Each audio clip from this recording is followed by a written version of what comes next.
Assalomu alaykum aziz tomoshabinlar, kanalimizga xush kelibsiz. Bugun sizlar bilan nafaqa to'g'risidagi ayrim savollarga javoblar berib o'tamiz.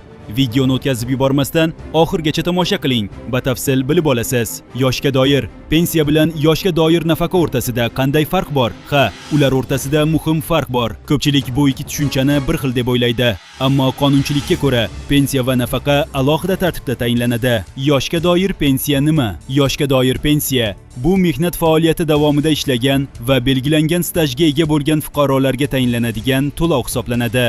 Qonunchilikka muvofiq, yoshga doir pensiya olish uchun fuqaro kamida 7 yil ish stajiga ega bo'lishi kerak. Pensiya yoshi erkaklar uchun 60 yosh, ayollar uchun 55 yosh.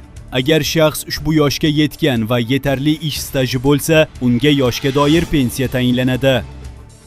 Yoshga doir nafaqa nima?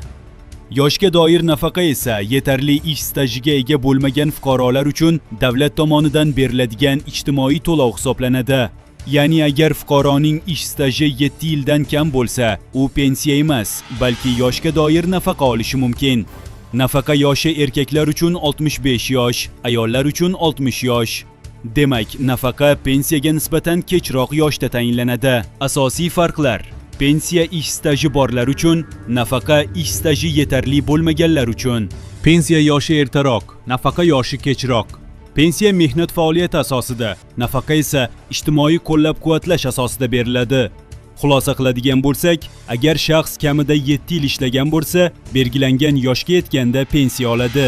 Agar staj 7 yildan kam bo'lsa, unda yoshga doir nafaqa tayinlanishi mumkin. Hurmatli tomoshabinlar, bu kabi yangiliklardan xabardor bo'lib turish uchun kanalimizga obuna bo'ling va videoni yaqinlaringizga ulashni unutmang. Keyingi videolarda ko'rishguncha